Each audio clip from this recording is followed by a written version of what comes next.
Hello' everyone, welcome to KDSMS education. Assamese স্নাতক পঞ্চম ষাণ্মাসিকৰ আপোনালোকৰ আগন্তুক পৰীক্ষাৰ প্ৰতি লক্ষ্য ৰাখি পৰীক্ষাত সহায় হোৱাকৈ পুৰণি প্ৰশ্নকাকতসমূহৰ পৰা একেবাৰে চমু উত্তৰসমূহ আগবঢ়াবলৈ চেষ্টা কৰিছোঁ। যদি কিবা ভুল দেখা পায় কমেণ্ট ছেকশ্যনত জনাব, আৰু যদি আপোনালোকৰ কিবা সুধিবলগীয়া থাকে মোক কমেণ্ট ছেকশ্যনত সুধিব। তাৰপিছতে আহোঁ আমাৰ আজিৰ প্ৰশ্নলৈ। তো প্ৰথমতে 2014 চনৰ প্ৰশ্নকাকতখন লৈছোঁ। তাত আহিছিল কেলিগোপাল নাটখনৰ আন এটা নাম কি? সেয়া হৈছে ৰাসক ক্ৰীড়া। তাৰপিছতে সুধিছিল অৰ্জুন ভঞ্জৰ নাটৰ মূল আধাৰ গ্ৰন্থখনৰ নাম কি? সেয়া হৈছে ভাগৱত পুৰাণ। তাৰপিছতে সুধিছে নলকুবেৰ কাৰ পুতেক আছিল? নলকুবেৰ আছিল কুবেৰৰ পুতেক। আপোনালোকে নাটককেইখন ভালদৰে পঢ়ি ল'ব, কাৰণ নাটকৰ মাজৰ পৰা চৰিত্ৰসমূহৰ বিৱৰণ বা তেওঁলোকৰ নামবোৰ আমাক সুধি দিয়ে, তো আপোনালোকৰ লিখিবলৈ অকণো অসুবিধা নহ'ব। গোপালদেৱৰ আন এটা নাম কি? গোপালাটা। অৰ্জুনে সুভদ্ৰাক ক'ৰ পৰা হৰণ কৰিছিল? দ্বাৰকাৰ দেৱযাত্ৰা মহোৎসৱৰ পৰা। খৰমান মানে কি? এবিধ তাল। খৰমান মানে তাল, এইটো তাল হৈছে ৰাগ গীতৰ লগত ব্যৱহাৰ কৰা তাল। তো আমি নাটক এখনত পাইছোঁ, গীত এটাত পাইছোঁ আচলতে। তাৰপিছতে 2018 চনৰ প্ৰশ্নকাকতখন চাইছোঁ। তাত আহিছিল ৰুক্মিণীৰ সৌন্দৰ্যৰ পতৰা কঢ়িয়াই অনা ভিক্ষুকগৰাকীৰ নাম কি? তেওঁৰ ক্ষেত্ৰৰ নাম আছিলে সুৰভি ভাট। তাৰপিছতে সত্যেন্দ্ৰনাথ শৰ্মাৰ সম্পাদিত অংকমালাত তোমাৰ পাঠৰ অন্তৰ্গত কোনখন নাটে স্থান লাভ কৰিছিল? সুভদ্ৰা হৰণ নাটখন ইয়াত স্থান লাভ কৰিছিল। নলকুবেৰ আৰু মণিগ্ৰীৱ কাৰ পুত্ৰ আছিল? কুবেৰৰ। এই প্ৰশ্নটো দুবাৰ আহিছে, তো চৰিত্ৰসমূহে অকণমান ভালদৰে মনত ৰখাকৈ পঢ়ি যাব।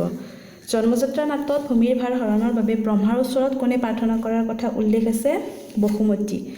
সুভদ্ৰাৰ সখীয়েকৰ নাম কি আছিল? পদ্মাৱতী। তাৰপিছত 2017 চনৰ প্ৰশ্নকাকতখনত আহিছিল কালিৰাম মেধিৰ সম্পাদনাত প্ৰকাশিত অংকীয়া নাটৰ সংকলনখনৰ নাম। তো সেইখনৰ নাম আছিলে অংকাৱলী। কুট্টু ভাৰতবৰ্ষৰ কোন ৰাজ্যৰ লোকনাট্যানুষ্ঠান? তামিলনাডুৰ হয়। ফুকন হৰণ মাধৱদেৱৰ ৰচনা। ৰুক্মবীৰ অসমীয়াৰ বৰপপা ডেকা তেজত গুৰুগোসাঁই নমনা মইমতীয়া ডেকা। এইষাৰ কাৰ উক্তি? এইষাৰ আছিলে আমাৰ লক্ষ্মীনাথ বেজবৰুৱাৰ উক্তি। গোপালাটাৰ তিনিখন নাট, জন্মযাত্ৰাখন আমি পাইছোঁ, আন দুখন হৈছে উদ্ভৱযান আৰু নন্দোৎসৱ। কুণ্ডিল যাত্ৰা কালত কৃষ্ণৰ ৰথ চালকজনৰ নাম কি আছিল? তেখেতৰ নাম আছিল দাৰুক। ললিতা লোকনাট্যানুষ্ঠানটো ভাৰতবৰ্ষৰ কোন প্ৰদেশত প্ৰচলিত? সেয়া হৈছে মহাৰাষ্ট্ৰত। শংকৰদেৱৰ শ্ৰেষ্ঠ নাট, শংকৰদেৱৰ শ্ৰেষ্ঠ নাট হৈছে পাৰিজাত হৰণ। গোপালদেৱে প্ৰতিষ্ঠা কৰা সত্ৰখনৰ নাম আছিলে কালচাৰ সত্ৰ। তাৰপিছতে আৰু আমাৰ প্ৰশ্ন আছে আমুক কি? আমুক মানে প্ৰস্তাৱনা। সংস্কৃত নাটকত প্ৰস্তাৱনাক আমুক বুলি কয়। মতিম মানে কি? মতিম মানে হৈছে মুকুতাৰে নিৰ্মিত। আচলতে আমাৰ যিটো ডায়মণ্ড কয় মুকুতা, সেইটো মানে মুকুতা মানে হৈছে মতিম। ইয়াত আপোনালোকে এইটো শুধৰণি কৰি ল'ব। অসমৰ লোকনাট্য গ্ৰন্থখন কাৰ ৰচনা? এইখন আছে ৰাম গোস্বামীৰ ৰচনা। চপয় কি?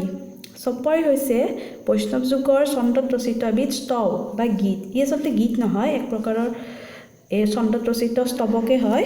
উদ্ভৱযানৰ আন এটা নাম গোপী উদ্ভৱ সংবাদ। তাৰপিছতে সুধিছে শ্ৰী ৰামৰায়া ভকতি সুজান। ইয়াত ৰামৰায় কোন? ৰামৰায় হৈছে শংকৰদেৱৰ 12 ভূঞাৰ বংশধৰ এজন, আৰু এখেত এজন কি আছিল? বৈষ্ণৱ ভকত আছিল, শংকৰদেৱৰ বংশৰে আছিল এখেত। তাৰপিছতে হাহা সখী তোহাক কি কম্পাল মিলল বিধি ৰাম ভেল। কথাষাৰৰ বক্তা কোন? মদন মঞ্জুৰী। চাকিয়াৰ ভাৰতৰ কোনটো লোকনাট্যানুষ্ঠানৰ মুখ্য চৰিত্ৰ? চাকিয়াৰ চৰিত্ৰটো হৈছে কেৰেলাৰ কুডিয়েত্তম নামৰ লোকনাট্যানুষ্ঠানৰ। বিবাহৰ উদ্দেশ্যে শিশুপাল কুণ্ডিলত উপস্থিত হোৱাৰ বতৰা ৰুক্মিণীক কোনে প্ৰদান কৰিছিল? এয়া মদন মঞ্জুৰীয়ে প্ৰদান কৰিছিল।